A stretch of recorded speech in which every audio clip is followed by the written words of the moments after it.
In this lesson, I'm going to offer a few quick tips about the responses to a problem employee.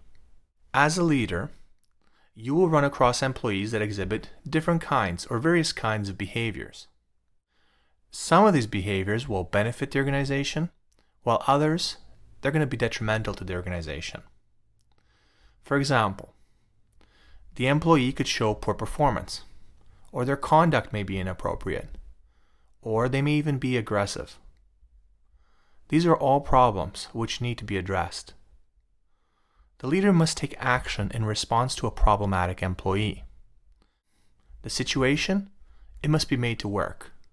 Failing that, the employee must be disciplined or maybe even terminated. So the question that arises is, when is it appropriate to make a poor situation, such as a poor performance, work?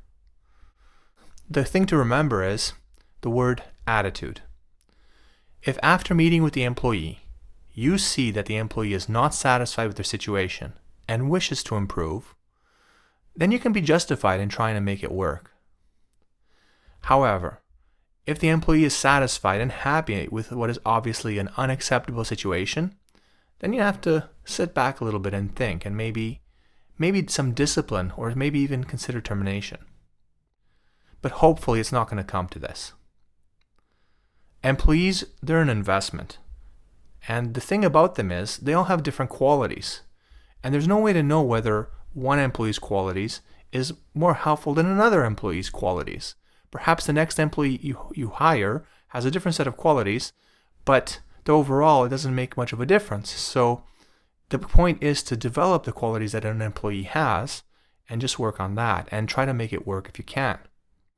So when it's possible, it's good to keep the employee and to develop the qualities that they have.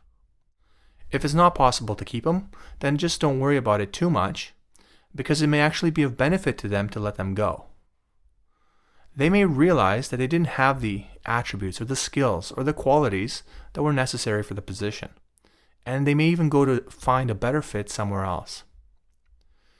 I say this because some of the research that I've come across has shown that up to 70% of workers who are let go on to do a better job next time. Now, this probably has something to do with the internal thinking or the introspection that workers go through after they are let go. They are then able to better strategize their career development and work harder towards achieving it.